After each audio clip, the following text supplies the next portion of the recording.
Арда қайда жүр? Жоқ, агенттік өкілдерін, жұмысшыларды, фотографтарды бәрін жинап алды. Бізді күткенне 1 сағат болды. Солардың алдында ыңғайсыз болды ғой. Бәлкім оның бір шаруасы шық болған шығар. Жоға, біз онсыз да кешіктік.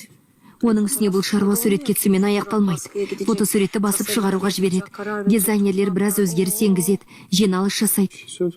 Саған бірден айтайын. Бұл іске бел шеше кірісіп кетіпсің ғой, Әне, келді. Жақсы, қане, көрейік.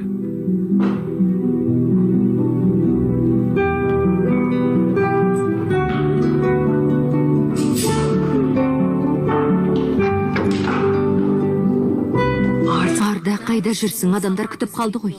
Кешірім сұраймын, маңызды шаруаларым болды. Сіздер қалаған кезде шыға беруімізге болады. Жақсы, олай болса шығайық. Қызым. Апа, Иә. әке, сендерге бірден айтайын деп едім. Жаным, не боп қалды айтсаңшы енді. Қайда барсаңдар да мен ала кетіңдерші. Бірақ сенің ұйықтайтын уақытың болды ғой. Қара, Фиген тәтең сені ұйықтауға жатқызайын деп күтіп тұр. Өтінем, сендерді қатты сағынам. Анамның да, сенің де ылғи шаруаларың бітпейді. Олай болса анаңнан сұрауымыз керек. Нұранды бір күн кеште ұйықтатуға бола ма? Бірақ сол жерде жатқызатын бір жер табылатын шығар. Олай болса, бір рет рұқсат берейін. Алақай.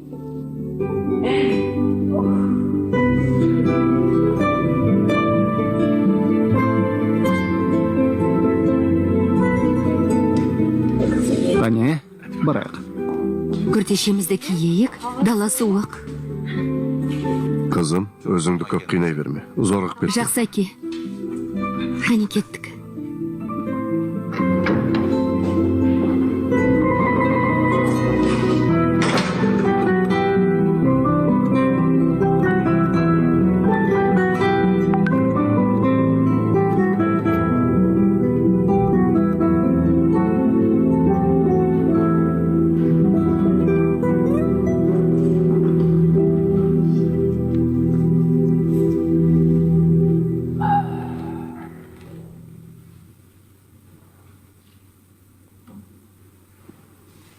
Сонымен, көп ұзамай үйленесіңдер.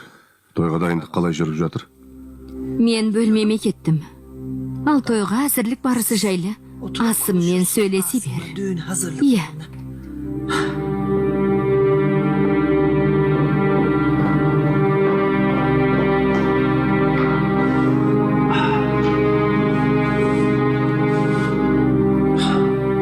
Оның маған тұрмысқа шыққысы келмейді. Екеуміз күні-түні ұрыссамыз. Тойдан кейін не болатынын кім білсін.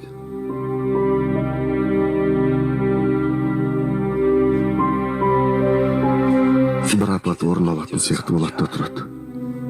Ол қиындықтың бәрін жеңесіңдер деп сенем. Ал сен тойда кім боласың?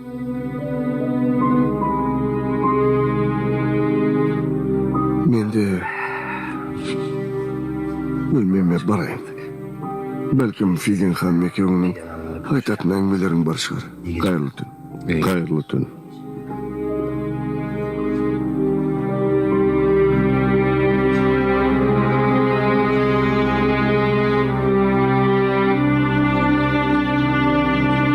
Қалай болғанда да ертең той өтетін сияқты.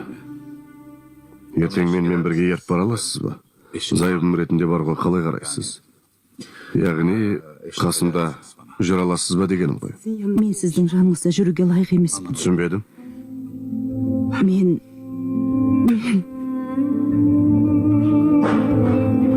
Фиген ханым, бәрі жақсы ма?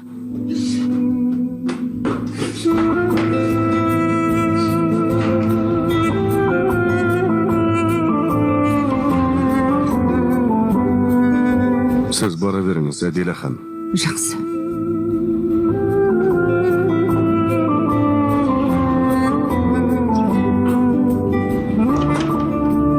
Фиген ханым. Фиген ханым. Кіруге рұқсат етіңізші. Біраз әңгімелесейік.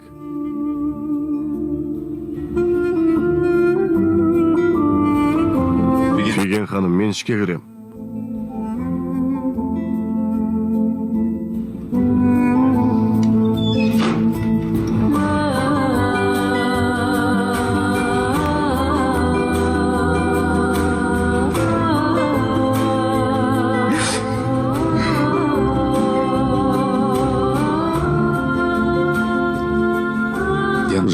отырсам бола ма?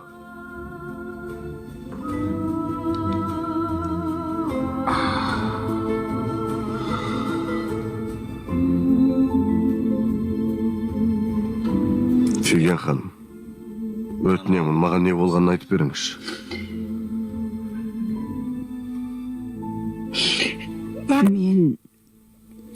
Мен сізге лайық емеспін. Мен сіздің қарындасыңыздың тойында қасыңызда жүруге лайықты емеспін. Түсінбедім, мұны мен не демексіз? Менің өткен өмірім, басымнан өткеннің бәрі. Мен сізге лайықты әйел емеспін, Мехмет Әмір мырза. Фиген ханым, сіздің не айтпақ екеніңізді түсінбедім. Сіз мені жақсы қабылдадыңыз. Сіз де Бахарда сөйтті. Мен сізге өтірік айта алмаймын. Жақсы. Мен жаман адаммын. Сізге лайықты емеспін. Сол күні сіз екеуміз ескі үйде сөйлескенде сізге бәрін айтып бергім келген. Бірақ батылым жетпеді. Бахарды мен де талай рет айтып беруге оқталғанбыз. Бірақ батылым жетпеді. Синопта күйеуіме оқ атып жіберген себебім ол мені жеңіл жүрісті деп атады. Бірақ ол дұрыс айтқан еді. Мен көп жылдар бойы мұны ешкімге айта алмай келгенмін. Күйеуім рас айтты, Мехмет Әмір мырза. Ол мені ұрып соғатын. Әр түн сайын таяқтың астына алатын. Мен өте бақытсыз болдым. Бір күні мен біздің көшеде тұратын бір адаммен танысып қалдым. Оның маған ілтипат көрсетіп, жақсы қарым-қатынаста болған сонша, ол маған өте жақсы қарады. Бұған дейін маған ешкім олай қамқорлық жасаған емес. Біз кездестік, шай іштік, серуендедік. Сосын күйеуім бізді ұстап алды. Мен сізге лайықты емеспін, Мехмет Әмір мырза. Сіздің теңіңіз емеспін. Өткен өмірімде көп қателікке ұрындым. Өте үлкен қателік жасадым. Мен сізге жарамаймын. Менің өткен өмірім ластерге өте толы. Мен сонда қателік жасамады ғой деймісіз? Мені сіздің өткен өміріңіз қызықтырмайды. Қазіргі өміріңіз ғана маңызды, Фиген ханым. Мені сіздің сол жақ кеудеңіздегі жауһар ғана қызықтырады. Маған сіздің жүрегіңізде не бар екені ғана маңызды. Басқа ештеңе маңызды емес. Әйел адамды өткен өмірін бетіне басып кінәлау, оны сөгу нағыз еркекке тән қылық емес. Мен де ондай адам емеспін. Бұл әңгіменің бәрі өз арамызда қалсын. Басқа ешкімнің білуінің қажеті жоқ. Бәрін ұмытайық. Өткен өміріміз сол қараңғы өмірде қала берсін. Ертеңгі күніміз жарқын болары сөзсіз. Болашақта әлдеқайда жарқын күндер күтіп тұрғанына уәде беремін. Өтінемін, сеніңізші маған.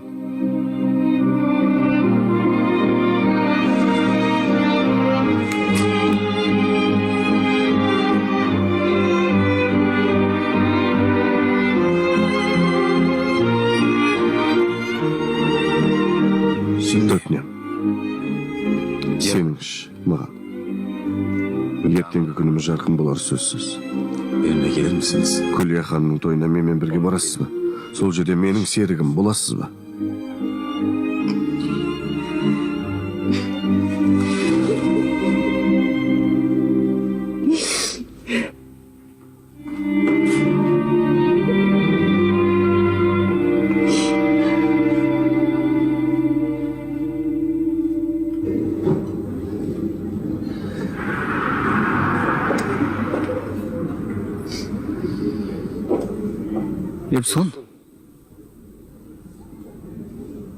Ефсон жетер енді, жарайды, есіңші. Қалай есімді жет екен мұны? Қалай есімді жемін? Оның не деген естімедің бе? Адам тіпті дұшпан адамындай сөз айтты. Жарайды, бәрі артта қалды. Қане, бері қараш. Негізі мен бүгінгі кешті бұлай жоспарламаған едім, бірақ Hadi gel seni bir yere. мен жүр, сені бір жерге алып барайын. Қайда алып барасың? Тосын сый. Ақмақ болмашы. Осындай жағдайдан кейін тосын сый қабылдайтындай шаман бар ғой Қане деймісің? жүр. Ефсон жүр деймін. Жүр, сөз берем, көр де тұр, саған қатты ұнайды. Қане. Қане? Ол не қылған тосын сый?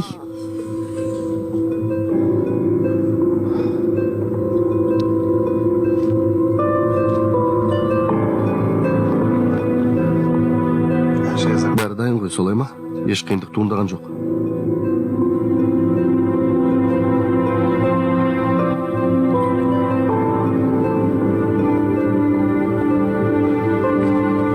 Бәрі жақсы ма, Зейнеп? Эфсунның істегенісіне көз жұма қарау қиындау болды әрине, бірақ жақсы деуге болады. Мен шынымен де түсінбеймін. Ол неге мұндай іске барды екен? Әлі де түсінер емеспін. Арда, сен шынымен Эфсунды танып үлгермеген екенсің. Дұрыс айтатын сияқтысың, Зейнеп. Өтінен біраз бер тұрыңыз. Сүруді қашан бастаймыз? Аз қалды Бахар ханым. Жақсы. Кешіріңіз, сіздерді асықтырып қойдық. Иә. О не дегеніңіз, Бахар ханым? Атахандар холдингі біздің тұрақты клиенттеріміздің бірі. Рахмет. Оқас жоқ. Қазір бастаймыз. Жаным, сен шаршаған жоқсың ғой, солай ма? Жоқ, менің жағдайым жақсы. Қане жүр, кел, мұнда отыр. Әке, олар менде суретке сүрсе болмай ма? Болады әрине. Біз оларға айтамыз, тәттім менің. Сен менің сұлуым айналасың, солай ғой.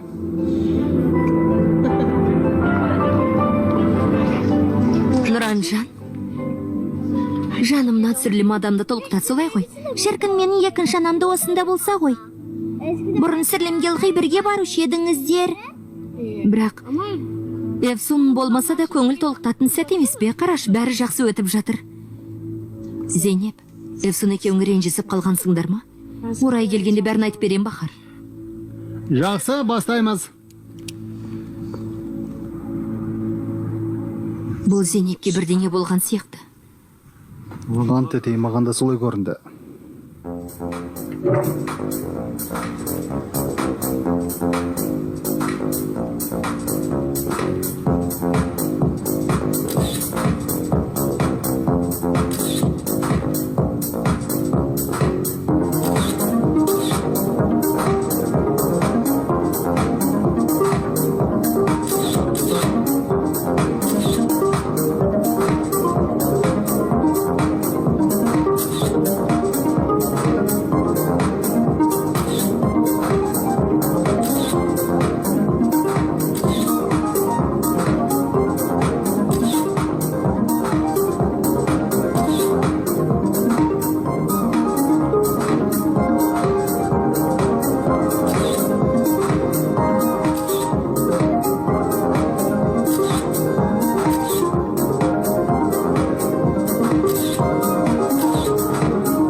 Менің тосын сыйым осы, Эфсун. Ол қандай тосын сый сонда?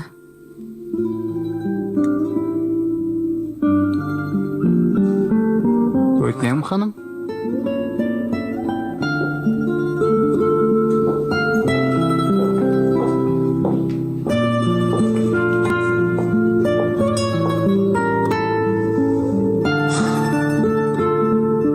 Эфсун, бұл сенің жаңа дүкенің. Енді бұл жер Эфсун. Бұл жерге сән көрсетілімінен түскен ақшаның бәрін салдым. Рас па?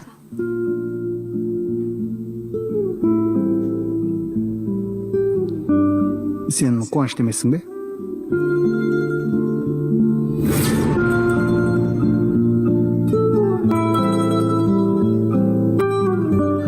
Құдай тілеуіңді берсін.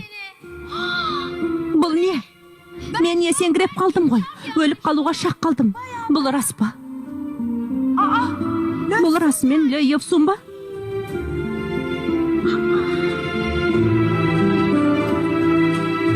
Дүкеніміз керемет боп шығыпты. Қарасаңшы. Сен сондай керемет жансың, Ардиш. Рас айтамын. Іс сапарда шығарда бәрін дайындап қоюды тапсырған едім. Міне, жұмысшылар өз жұмыстарын жақсы орындап шығыпты. Өте керемет. Мына жерді көріп таң тамаша болып тұрмын. Таңданысымда шек жоқ. Ұсақ түйектерге дейін ойластырыпсың. Қандай ақылдысың. Мен енді ғана қарапайым отбасының өмірін сүріп жатырмыз деп ойлап едім. Басқа біреу болса, мұндай өмірге риза болмас еді. Ал мен бәріне ризам деп ойлап жүргем. Сол-ақ екен, керемет тосын сый жасапсың. Ант етейін, Арда. Бұл жерді қалай жасақтайтынын білесің бе? Қалай бәрін талғаммен сәнді қып жасайтыныңды көресің әлі. Қандай керемет адам едің. Көп рахмет саған, Арда. Көп рахмет, жаным.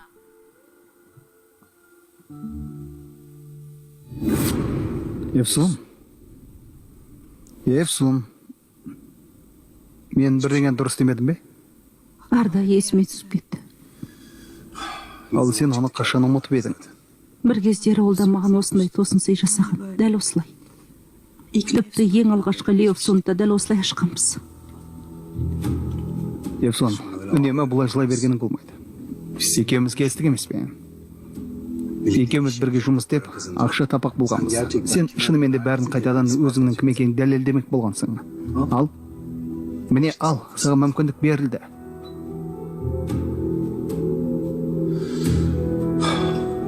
Бірақ, бұлай істей беретін болсаң, бұдан ештеңе де шықпайды, Евсон. Қара, мен қолымнан келгеннің бәрін жасауға тырысып жатырмын. Бірақ сен жылап сықтауыңды жалғастыра берсең, біз ештеңеге де қол жеткізе алмаймыз. Дұрыс айтасың. Неменеге ақыл тегін жылап тұрмын? Жылай бергеннен өзінде жалығып кеттім. Жарайды. Рахмет. Шыны керек, жақсы жұмыс істепсің. Өз кінәңді жуып шаюға тырысқансың ғой. Менен ұрлап алған ақшаны дұрыс пайдаланыпсың. Бұл жерде бәрі талғаммен жасалған екен.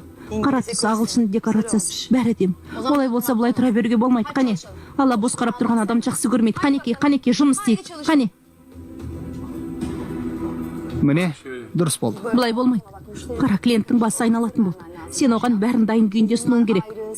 Ұзындарын бір бөлек, қарасын бір бөлек, түрлі түстісін бір бөлек.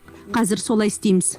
Мұнда, мыналарды бұлай, мынаның бәрін алып таста. Қысқаларын бір бөлек, ұзындарын бір бөлек ілесің. Саған тағайтарым, ақыр кінаңды жуып шайғың келген екен, онда бәрін тиісінше қылып жасайсың. Бауырым, түсіндір алдың ба? Мұнда екі сымбатты адамды жалдайсың. Олар қоғаммен жұмыс істейді, тапсырыстардың бәрін солар қабылдайтын болады. Мені түсіндің бе? Ол туралы өзімде ойланып қойғам, Евсон ханым. Ертең екі қыз келеді де осында жұмыс істей бастайды. Алла, өзің ештеңені мүлт жібермейді екенсің. Алла, мына ілгіштердің бәрі әртүрлі. Ол туралы ойланған жоқсың ба? Олар қоймада жатыр ма, әлде қайда? Алдымен соларды көріп алайын.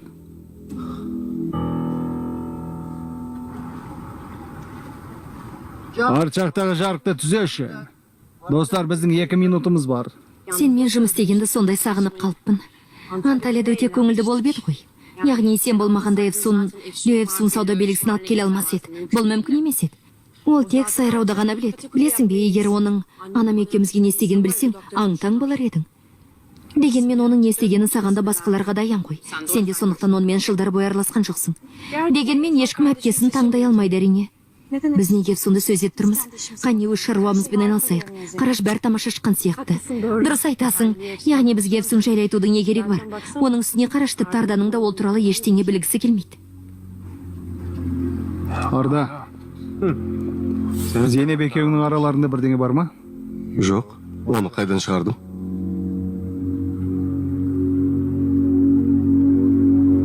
Меніңше түсіре беруімізге болады. Меніңше де солай. Бахар, бір селфи жасайық. Меніңше Ардада бәрі келген дұрыс. Бірге селфи жасайық. Менің шаруаларым бар, өздерің себеріңдер. Бахар, өтінем. Зейнепжан, Арда, қане бері келші, өтінем.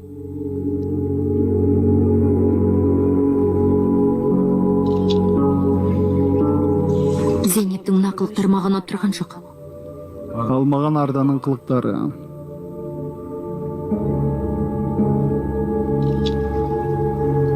Мына суретті дәл қазір жариялап жіберем. Түсіреміз? Жақсы.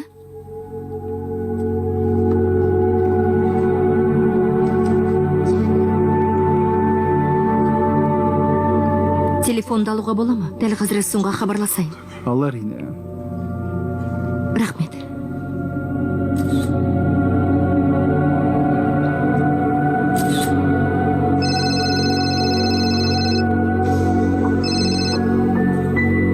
Я Бахар. Евсун, сенен бірдеңе сұрасам деп едім. Сұра, жаным, сұра. Арда, екеуіңнің қарым-қатынасын қалай? Сөйлеспей жүрсіңдер ме? Неге сөйлеспейміз, оны қайдан шығар? Қазір агенттіктегі жарнама науқанына арналған фото түсірілімге жүрміз. Білемін, Бақар. Зейнептің кейбір қылықтары маған бір түрлі көрінді. Арданың қыр соңынан бір елі қалмайды. Онымен қоймай екеу суретке түсіп әлеуметтік желіге жүктеп қойды. Бұл маған ұнап тұрған жоқ.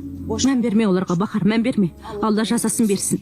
Олар енді мені алаңдатпайды. Сен де ештеңе ойлама, жарай ма сіңілім? Жақсы, телефонды қоям. Қане бетіңнен сүйдім, көріскенше. Соны тоқта, тұтқаны қойма.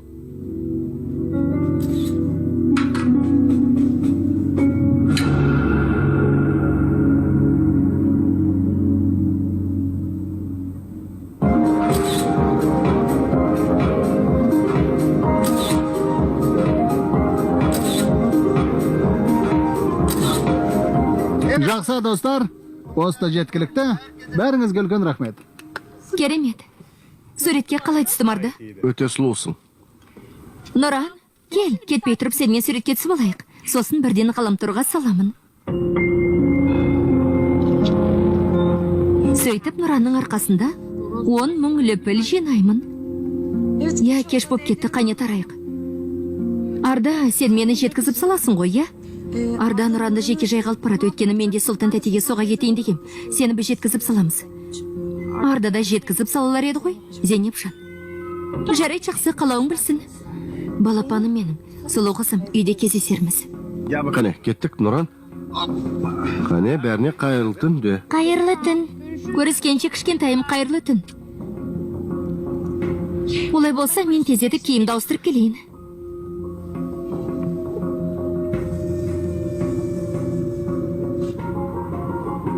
Зейнеп бәрін шатастыратын сияқты. Бұлайдан анық. Жоқ, мен Сұлтан тәтемен сөйлесем, бәрін ашып айтам. Жаным, жарайды, сөйлес. Дегенмен бір жағынан компаниядағы шаруалар, екінші жағынан Нефсунның басындағы қиындықтар. Қатты шаршадың ғой. Мен уайымдап тұрмын. Сен қасымда болғанда маған ештеңе де болмайды.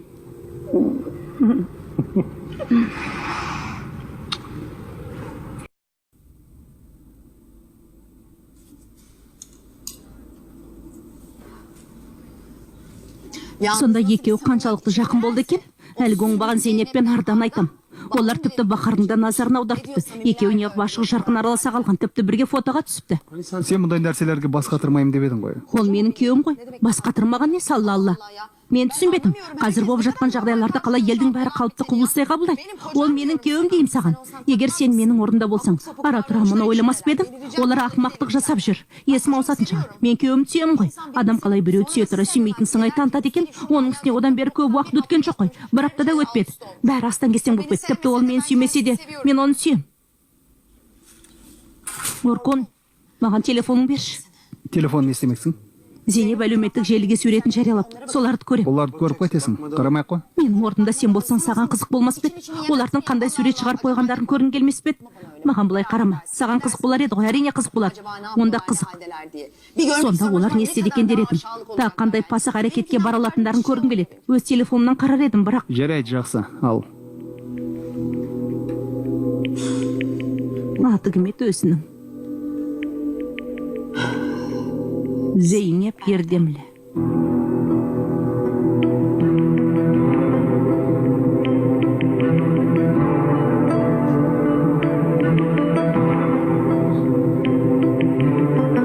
Бұл бір жауыздың әзілі болар. Шын айтқанда мұндайды, яғни жоқ, бұл ақылға қонбайды ғой.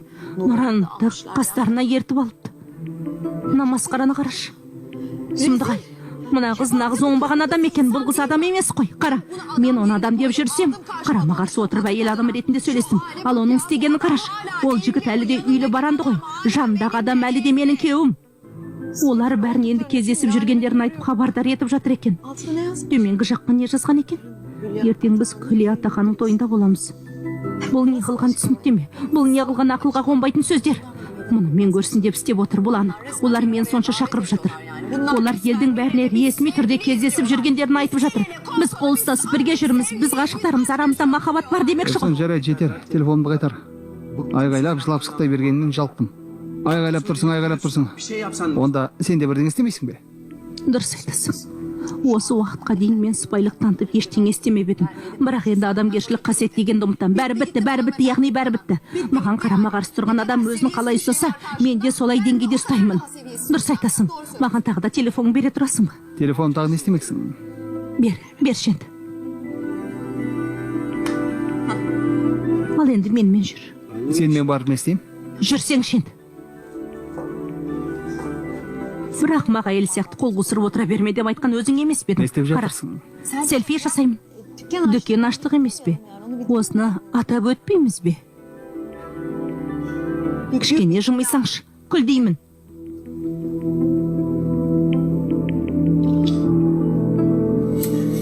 Ал енді жұрт кімнің мықтырақ екенін көрсін. Мынаны өзіңе қайтарамын.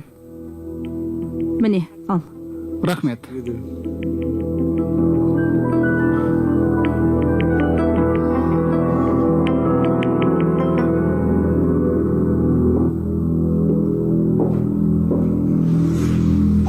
Катя, қазір пижамыңды киде, жақсылап ұйықтап ал. Жарай ма? Кетесің бе? Менің Эфсоным неге қасыңда емес? Оны қатты сағындым. Екеуің неге бірге тұрмайсыңдар? Біз Эфсон екеуміз ренжісіп қалдық. Ренжісіп қалдыңдар ма? Неге ренжісіп қалдыңдар? Екеуің ажырамаңдаршы.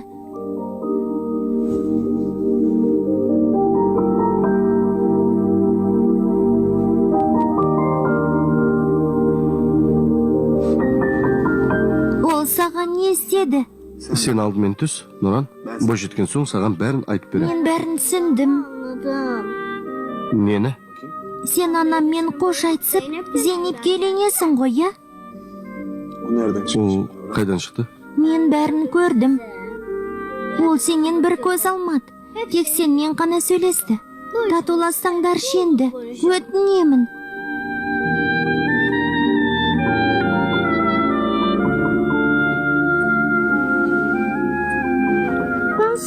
Мен сендерді қатты жақсы көрем. Өтінем. Татуласыңдаршы. Мен ренжітпеңдер, екеуің де осында бізбен бірге тұрыңдар. Өтінем.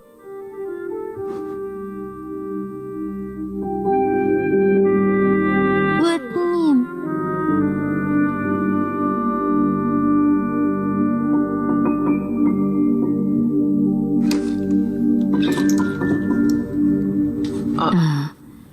Не боп қалды?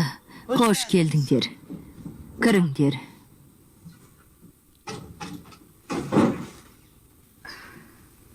Өтінем балам, жайғаса бер.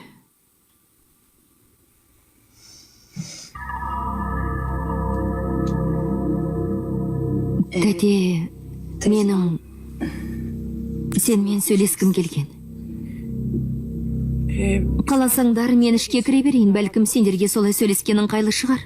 Неге, жаным? Біздің сенен жасыратынымыз бар ғой деймісің. Сен менің қызымсың. Осында отыр. Менің ойымша да Зейнептің осында болған дұрыс. Қалың қалай, Бақар? Бәрі жақсы ма, бөбегің қалай? Жақсы, менің де бөбегімнің де қалы жақсы. Рахмет, тәте.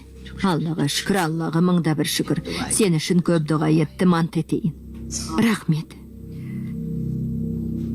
Не туралы сөйлеспексің? Тәте, менің Эфсон жайлы сөйлескім келеді. Айтпағым, мен Эфсон үшін қатты уайымдап жүрмін.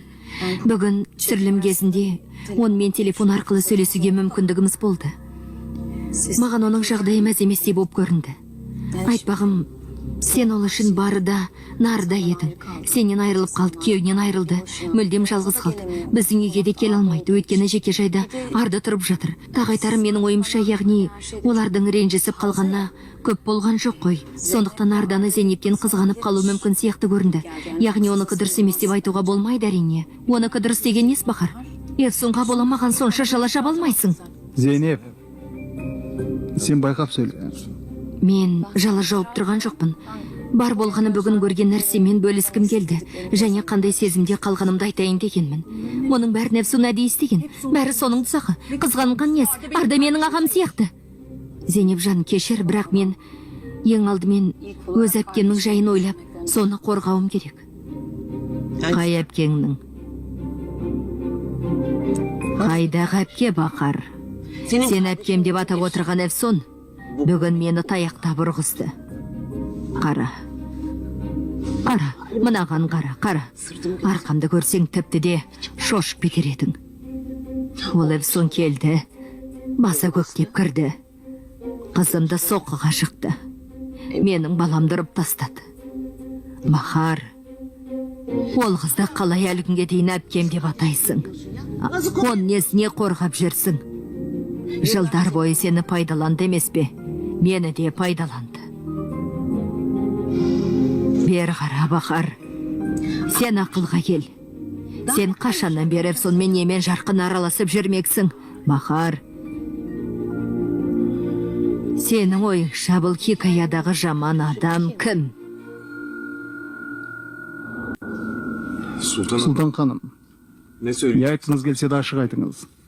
Бұдан артық қалай ашық айтам? Бұл жерде ешқандай сыр қалмады. Бәрін айтып отырмын. Айтып та берем. Өйткені мен әбден жалықтым. Эвсонның Ардаға қалай күйеуге шыққанын білесіңдер ме? Менің құрған тұзағымның арқасында шықты. Бопсалау арқылы. Арда Эвсонға үйленуге мәжбүр болды. Эвсонға зорға үйленді. Мен бопсалағаннан кейін ғана неге? Өйткені Эвсон ханым қайтадан атахан болғысы келді. Өйткені дүние құмар Эвсон бәрі өзіне тиесілі болса деді. Бахар, біз сенің балаңды ұрлап кеттік. Біз сендердің балаларыңды алдық. Атеш, неге? Өйткені Эвсон Бахардың баласын қалады. Мен сендердің балаларыңды алғанда қандай мақсатты көздедім деп ойлайсыңдар, одан маған не пайда? Ол баланы өсіріп жеткізген мен бе? Ол бала мен апа деп атады ма? Менің асырап алған қызым ба? Жоқ. Эвсон осыны қалаған соң осындай жағдай болды. Себебі мен Эвсонның айтқанның бәрін істедім. Бахар, өткен өміріңді еске алшы қане. Сол Эвсон Атештің де қойына кірмек болды емес пе? Бер қара, Бахар. Эвсон сенің орныңды иеленіп алғанда мен бармедім. Бармедім, Атеш. Сұлтан ханым, Тағы да қайталап айтам. Өткен өмірлеріңді жақсылап еске алыңдар. Эвсон сенің өміріңді ұрлады, сенің орныңды басты. Өткен Эвсон аш көздігінің арқасында бәрімізді пайдаланды, сені де мен де арданды. Одан кейін бізге бір қоқыс сияқты қарап, үйден қуып шықты. Ал енді барып әлгі Оркун деген жексірмен тұрып жатыр. Ал Оркун нағыз алаяқ. Ол бізді қарызға белшемізден батырып кетті. Енді біз соның артын тазалауға мәжбүрміз. Жоқ енді, жоқ. Одан әрі шыдай алмаймын. Жетер, жоқ. Мен айтпағымды айттым. Ал сендер сеңгілерің келсе сеніңдер жаным, сеңгілерің келмесе өз еріктерің. Бірақ сендерден өтінерім біреу ғана. Бері қара. Ешқашанда менің қызыма жала жабушы болмаңдар. Менің баламда қараламаңдар. Ол мен үшін өте қымбат. Білесің ғой, Бахар. Бала деген бәрінен қымбат. Анашым, өтінем өзіңді өзің қинай бермеш. Эвсон бұған тұрмайтын адам. Бахар, қызым, жан. Кешір мені, жаным. Ауырып жүрген сенің де көңіліңе қаяу түсірдім. Бірақ сен мені кешір, өтінем. Жарай ма, кешір.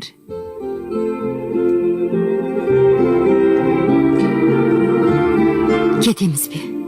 иә жаным, жүр кетейік.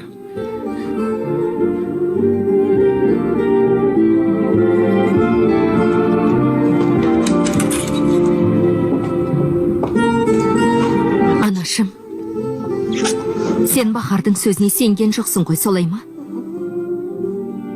Сенген жоқпын. Мен саған сенем, сұлу қызым. Саған сенем. Мұның бәрі соның қитұрқы істері. Басқа ештеңе емес.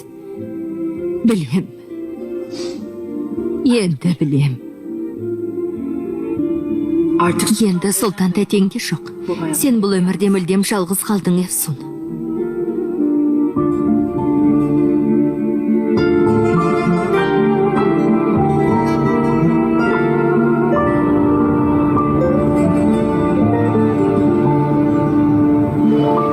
Әлгі сен жұмыс қалған екі қыз келе ме? келеді әрине Эфсун. Тым құрыса ағылшын тілін білетін бір қыз таппадың ба? Жеме-жемге келгенде халықаралық істермен де айналысамыз. Олар сен қанша білсең сонша білетін шығар.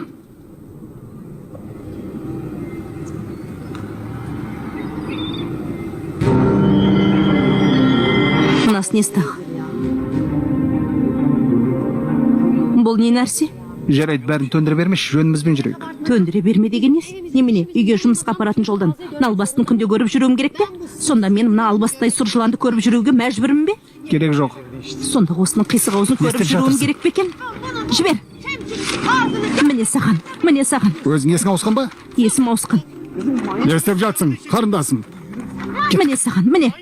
Есің ауысқан ба? Афишалардың бәрі неге жүріп жатырсың? Мыналардың не істегенін қарашы, а?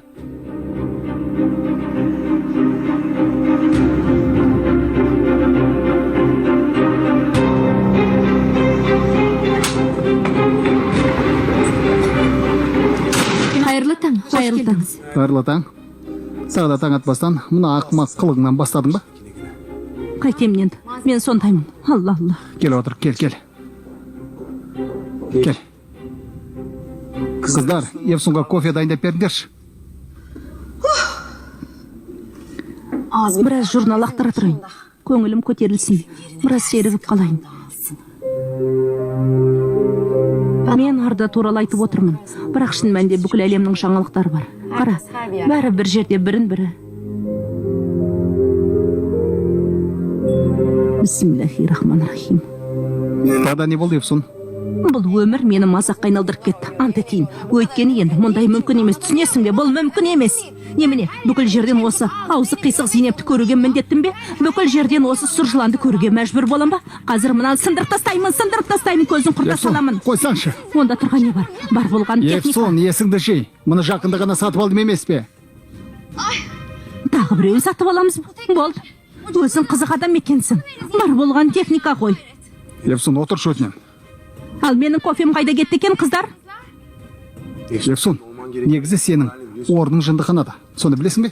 Сол жерде сені электрошокпен жонғай салады. Немесе дәрі жазып береді. Не болмаса басқа бір ем қабылдайсың.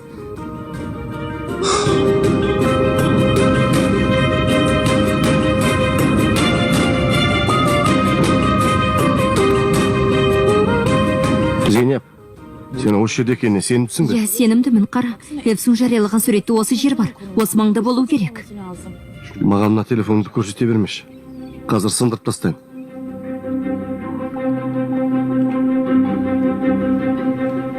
Мәссаған. Мынаны бүгін таңертең ғана әлде емес пе? Кім жыртып тастауы мүмкін? Бір ес осы бикеш келді бәрін жыртып тастады. Егер менің болжамым дұрыс болса, дүкенге жақындап қалдық. Сонда Эфсун осыны жыртып тастайтында иттікке барады деп ойлайсың ба? Ондай болса менің айтырға сөзім жоғарда. Қане, жүр.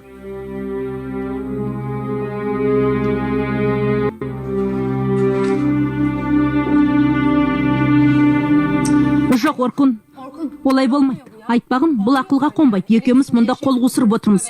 Саған өз тәжірибеме сүйеніп айтам. Біз бір жарнама жасауымыз керек. Жаңа бірдеңе ойлап табуымыз қажет. Әйтпесе мұнда ешкім келмейді. Өзің не деген ақымақ әйел едің? Оның не қатысы бар?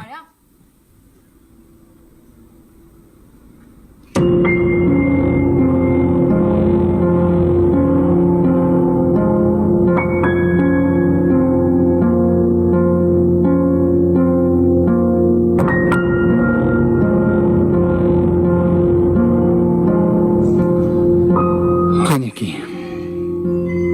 Қош келдіңіздер.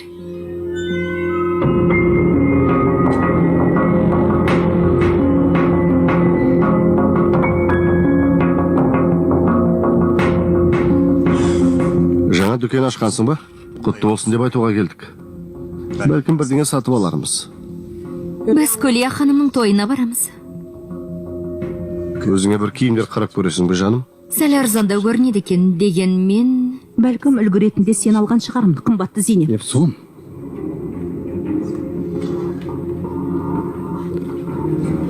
Қалағаныңның бәрін таңдай бер. Бәрін алуыңа болады, қымбаттым. Ол қымбаттым деді ғой. Сабыр ет. Ешқандай жанжал шығарушы болма. Таң атқалы мен әбден шаршатып біттің. Бұларды көрсем қайдан сабырлы болама? Қалай сабыр етеді екенмін? Жарайды. Жарайды. Есіңді жи. Жарайды деймін. Ардажан, мынау қалай екен? Анаңның тойына киіп баратындай әдемі ме? Бәрі-бір емес пе, жаным? Саған бәрі жарасады. Қазір мен қолыма пышақ алам. Жоқ, пышақты оларға қолданбайым. Өзім үшін алам. Өзімді өзім кескілеп тастаймын. Бер қара. Маған қара. Есің жи. Есіңді жи деп қақсап қалдың қой. Қалай есіңді жады екенмін?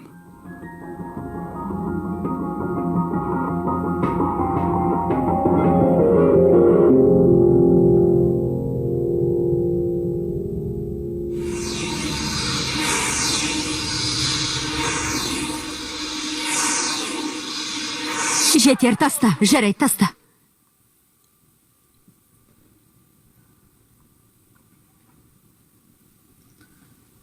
Күлия ханым, сіз ең сұлу қалыңдық боласыз. Болмай. Өйткені менің күйеуге шыққым келмейді. Күлия ханым, бәрі жақсы ма? Жақсы емес, Фейза. Мүлдем жақсы емес. Өйткені менің күйеуге шыққым келмейді. Өйткені менің асым есімді адамға мүлдем күйеуге шыққым келмейді. Ұқтың ба? Мен асымға күйеуге шықпаймын, түсінесің бе мені? Естисің бе? Міне сондықтан да менің жағдайым өте нашар. Менің асымға күйеуге шыққым келмейді. Шығыңдар бәрің. Шығыңдар. Бөлмемнен шығыңдар, кет. Күлия ханым. Күлия ханым. Бәрі жақсы ма? Жақсы емес дедім ғой, жақсы болмайды. Менің тұрмысқа шыққым келмейді. Мен не істей алам? Ештеңе істей алмайсың. Себебі мен де өзім үшін ештеңе істей алмаймын. Мен ұлыма сөз бердім. Ардаға уәде бердім. Бірақ енді олай істей алмайтынды түсіндім. Мен тұрмысқа шықпаймын, айнып қалдым, ұқтың ба? Бас тартамын. Күлия, сен не істеп жатырсың? Аға, мен күйеуге шығудан айнып қалдым. Фейза, бізді біраз уақытқа оңаша қалдыра аласың ба? Әрине, айтсаңыз болды.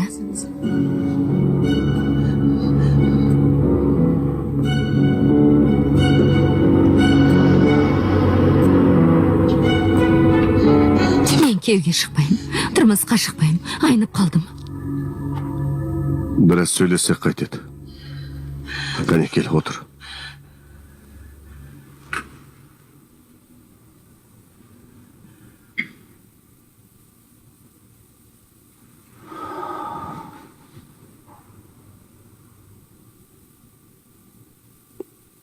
Күлия, саған айтар бір өтінішім бар деп едім. Мұны ағаң ретінде өтініп сұраймын. Ал сен орындайсың. Сен Кенанды ұмытасың. Оны тіпті ойламайсың да. Қалай тез-ақ бәрін ұмытып кеттің. Қалай бәрін санаңнан өшіріп тастадың. Кенан хасретті өлтірді. Кенан талай рет менің қызымды өлтіруге оқталды. Атештің баласын өлтірді. Осының бәрін қалай ұмытып кетесің? Кенан Іблістің нағыз өзі. Оны ұмытасың. Енді сенің аузыңнан Кенанның атын да естігім келмейді. Ал енді ақылға кел.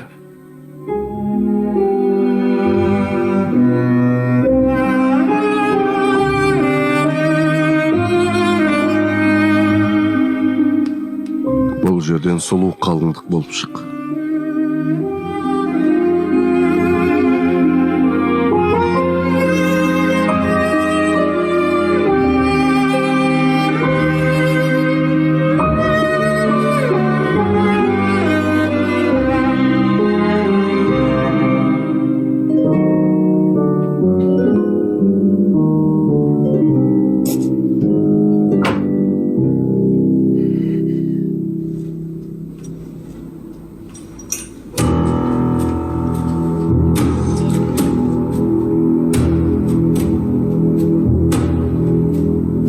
Мынаны да қосайық.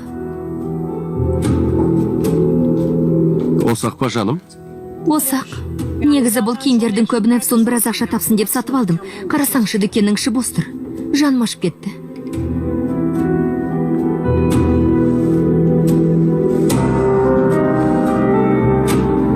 Кешіріңіздер, бұл ақша жете ме, Евсун?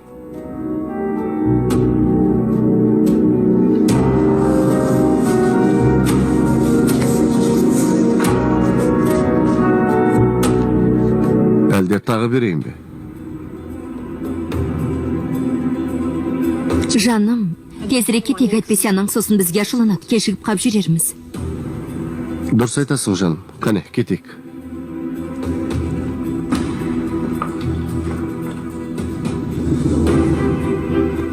Айтпақшы, сендердің кеше бөліскен суреттеріңді көрдім. Маған өте ұнады. Сәттілік тілеймін.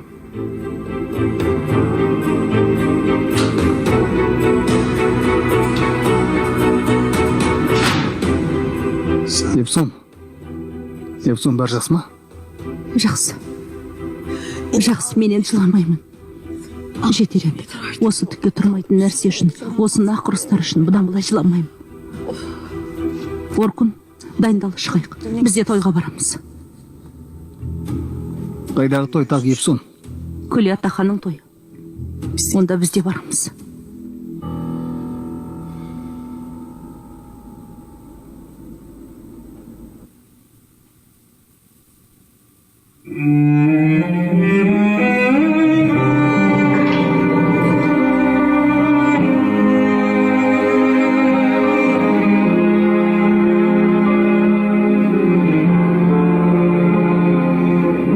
Әжетай, Нұран, келе ғой.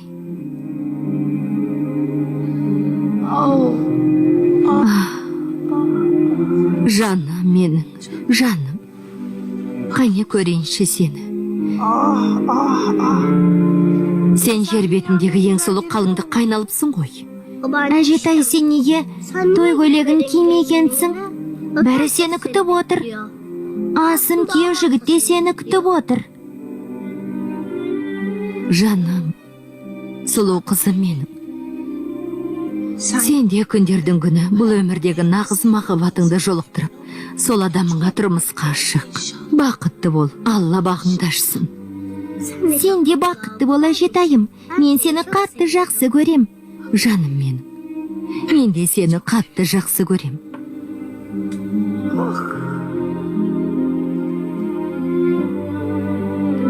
Күлия ханым, мамандар келе берсін бе, дайындықты жалғастырайық ба? Не айтасың? Кіре берсін бе? Кіре берсін, Фейза. Той қазірлікті жалғастырайық. Бәрі мені күтіп отыр. Қаншайым солай деді.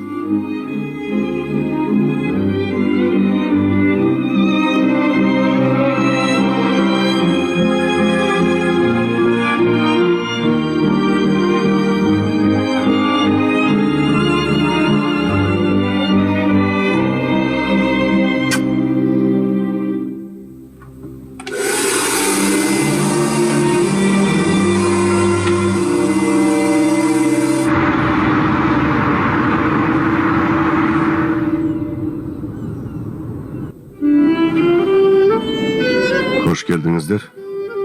Қош келдіңіз. Қош келдіңіз. Амансыз ба? Келіңіз, төрлетіңіз. Қош келдіңіз.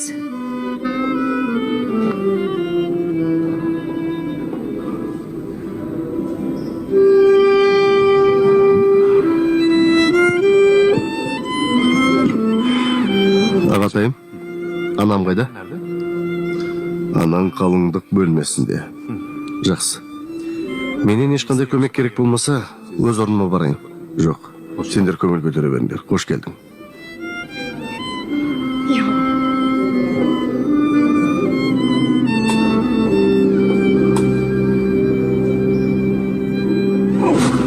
Бұл қандай сұлу қыз? Ал әпкем келмей ме? Білмейді екем. Келе ме, келмей ме? Білмеймін. Сен не әлі Ардиштің артынан құйрық сияқты қалмай жүрсің бе? Енді ол менің досым ғой.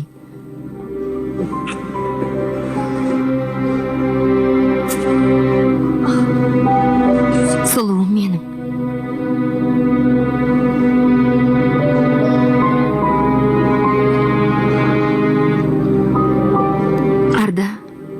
мен сенің қасыңда отырғаныма сондай бақыттымын. Көп рахмет. Қайта мен саған алғыс айтуым керек. Эфсонға қарсы қолданған шараларымның бәрінде маған серік болдың. Оны жанында жақсы көріп едім. Ол менің жүрегіме жара салды. Енді менің оған қандай жара салатынымды көр.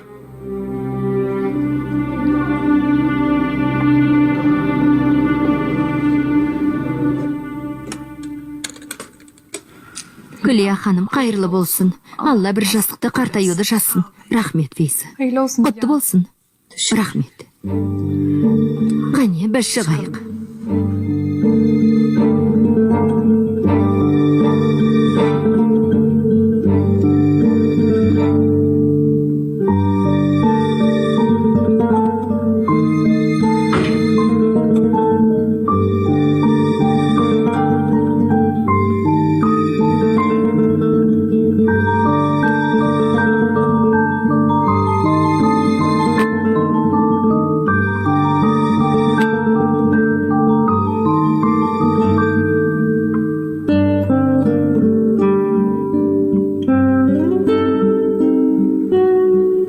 Кенан?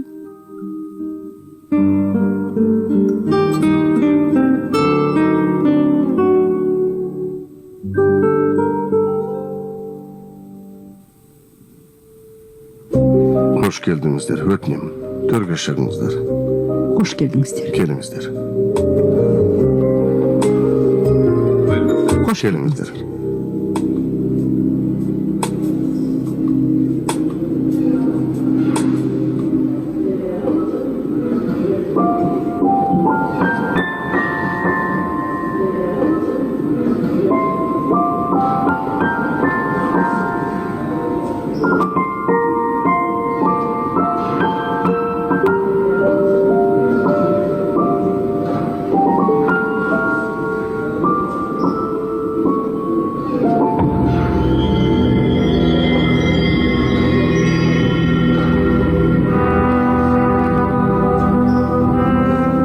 Бірдеңе болды ма, жаным? Жоқ. Нұранға қарашы.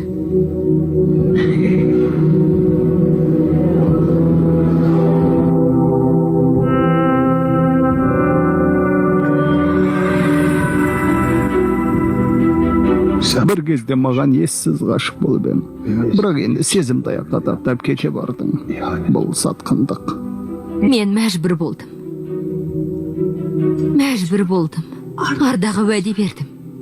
Сол үшін осындай қадамға бардым. Арда неге мені жек көреді?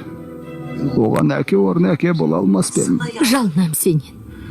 Өзіңнің де, менің де жанымды ауыртпа. Кет бұл жерден. Бұл іс осымен бітті. Арамызда болған нәрсенің бәрін ұмыт. Мен асымға күйеуге шығам.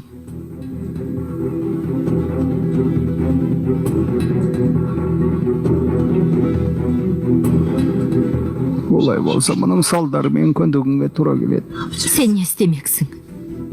Көресің, Күлия. Көп замай бәрін де көресің.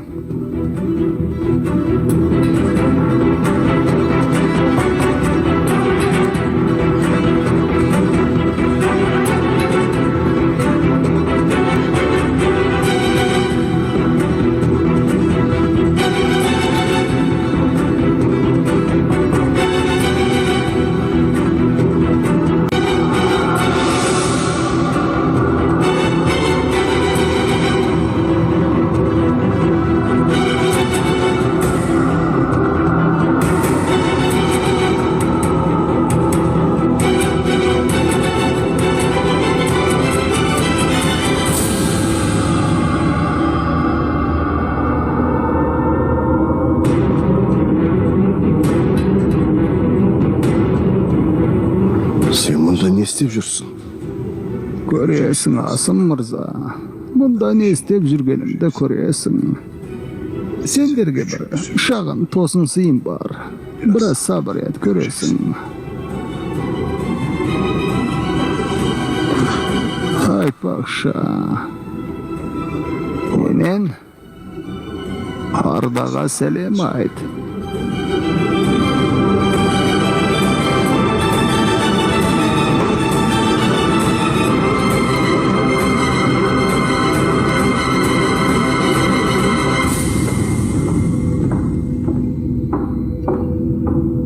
Күлия ханым үшін сондай қуаныштымын. Тіпті елестете де алмайсың, Ардашан. Көп рахмет, біздің де қуанышымызда шек жоқ. Көңіл жарастырған қызың да сүйкімді екен. Рахмет. Көріскенше. Көріскенше.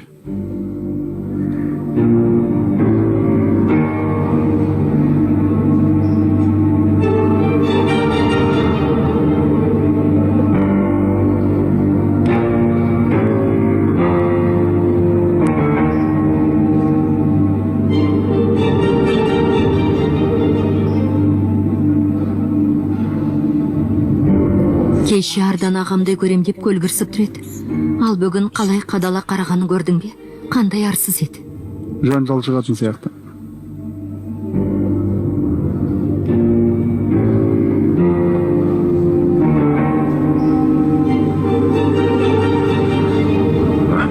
Міне, жаңа ғана айттым емес пе?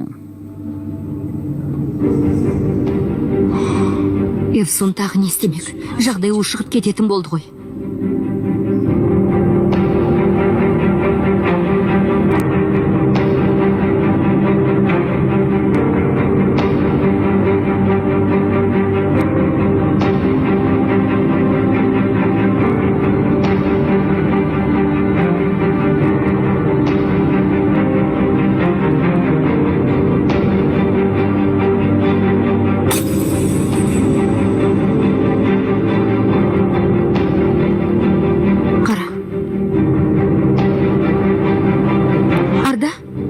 Бәрі жақсы ма? Мынаны әкел. Әкел. Қане жүр.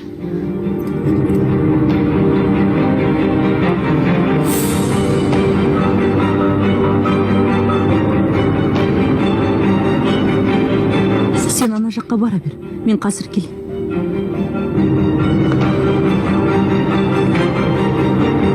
Дәде? Періштем менің. Өзің ханшайымдай боп кетіпсің ғой. Қызым, сен не қалыңдықтың өзінен сұлу боп кеткенсің бе? Өздерің қандай әдемі едіңдер, а? Евсун, мына Оркун деген адам ба? Иә. Евсун, кеше тәтем бір түсініксіз нәрселерді айтты. Ал енді сен бүгін мына адамды ертіп келіпсің. Мен қорқам. Өзің көріп тұрғандай бұл ешкімді толғандырмайды, Бахар. Сондықтан сен де ол туралы ойлама. Біздің көңіл күйіміз бұзылмайды. Сендерге уәде беремін. Қане, сендер көңіл көтеріп отыра беріңдер. Қане, көріскенше.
Біз некелесу рәсімін бастаймыз. Біздің мекемеге жазылған арызда негізге ала отырып, сіздердің үйленулеріңізге ешқандай кедергінің жоқтығын ескере отыра, шаңырақ көтеруге ниеттегендеріңізді куәгерлер мен қонақтардың алдында тағы да бір растасаңыздар деймін. Сіз, құрметті Күлия хан, ешкімнің мәжбүрлеуі мен қысымынсыз өз еркіңізбен Асым Гүрсойға тұрмысқа шығуға келсесіз бе?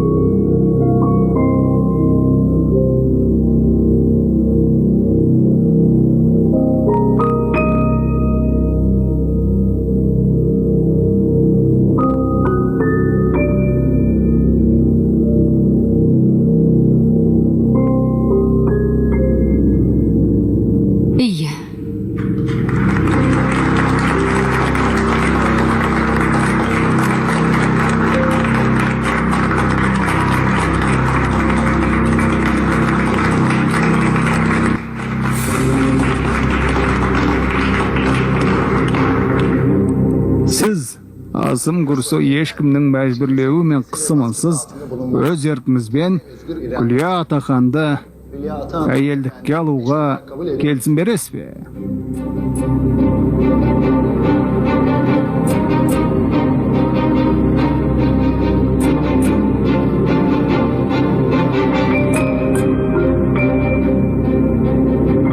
Иә, келісім берем.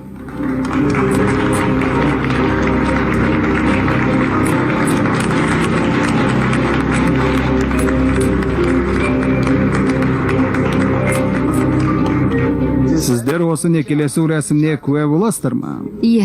Иә. Олай болса, мен мемлекеттің берген құзыреті мен заңдарына сәйкес сіздерді ерлі зайыпты деп жариялаймын. Бақытты болыңыздар.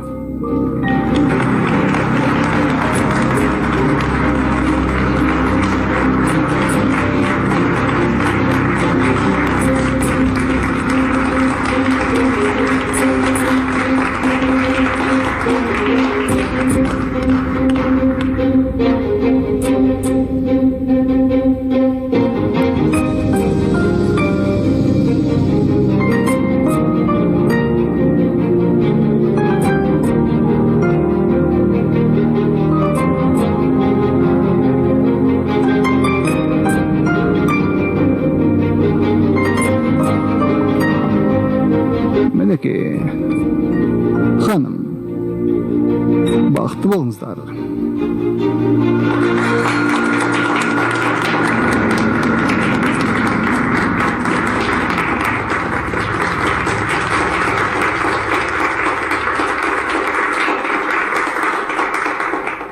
Қане қалыңдықты биге шақыр. Қане сұлуым.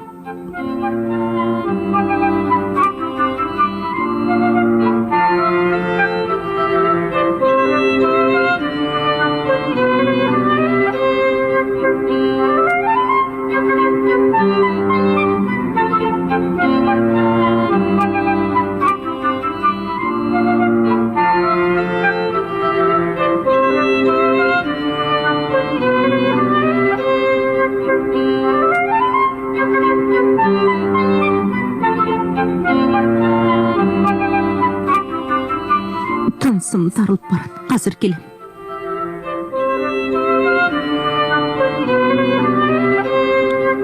Әжетханаға барып келейін. Евсонның артынан бара жатырсың ба? Жоқ, әрине.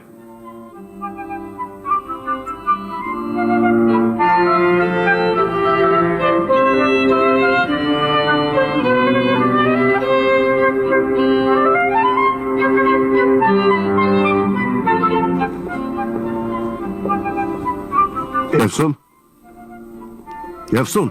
Не болды? Маған неге бұлай істеп жүрсің? Сен не әзілдеп тұрсың барды? Жер жебіріме жеттің, маған айтпаған сөзің қалмады. Ал енді мені жазғырып тұрсың ба? Евсон, маған неге бұлай істедің деймін? Неге? Сенің есің ауысқан болу керек. Мен ештеңе істемедім. Не істесең де сен маған істеп жүрсің. Менің көз алдымда әлгі Зейнептің аузы мұрнын жеп қоя жаздадың. 40 жыл бірге тұрған әйеліңе сенбедің. Ал енді маған айғайлайтындай хақың жоқ. Ұқтың ба мені? Ол адамнан аулақ жүр.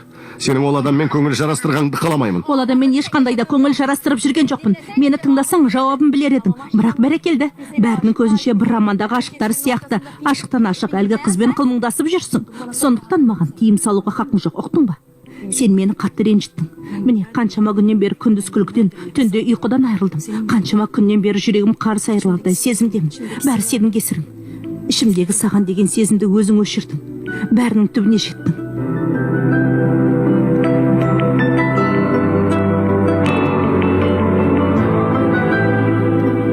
Бұл оп-оңай деп ойлайсың ба? Немене бұл саған баланың ойыны ма еді, а? Бітті. Өзің айтқандай бәрі бітті. Бітті.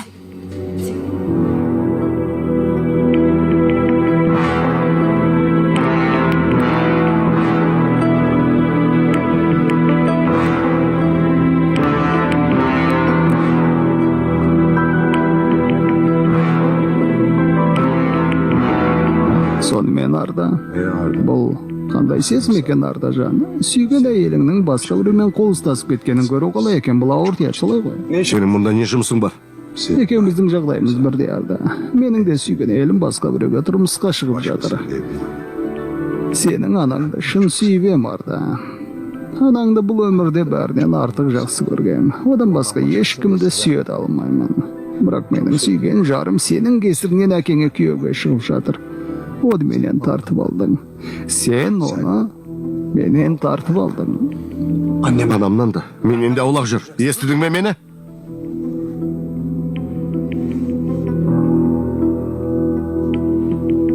Өтті өкінішті Арда.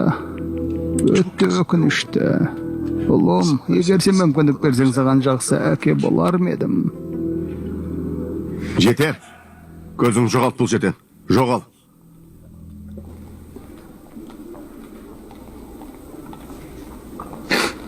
Өтті өкінішті. Өтті өкінішті.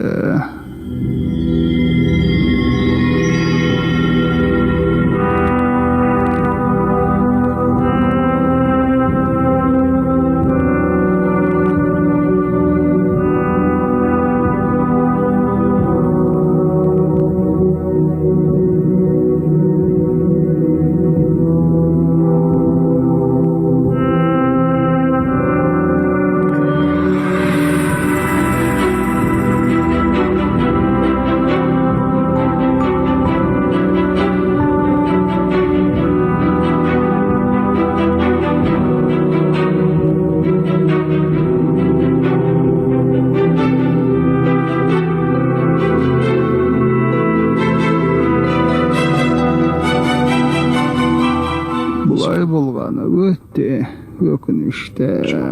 Өтті өкінішті.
Ардадаған.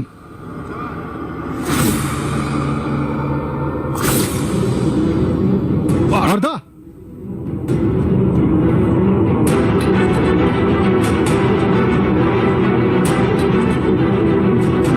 Арда!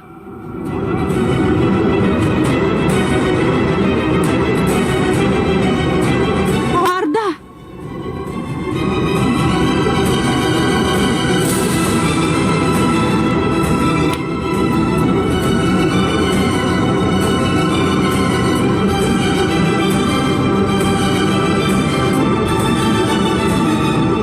Арда!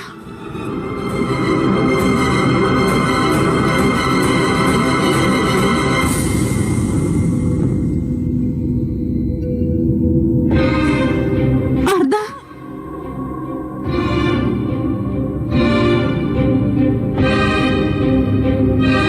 Жаным. Сені жанымдай. Жанымдай. Арда!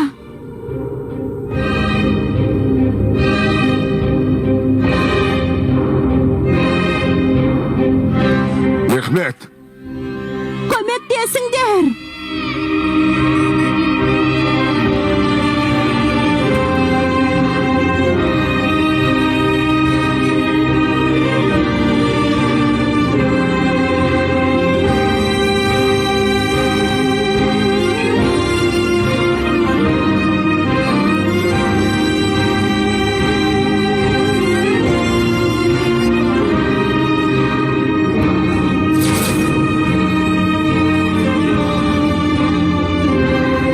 қазақ тіліне аударып дыбыстаған Астана телеарнасы 2017 жыл.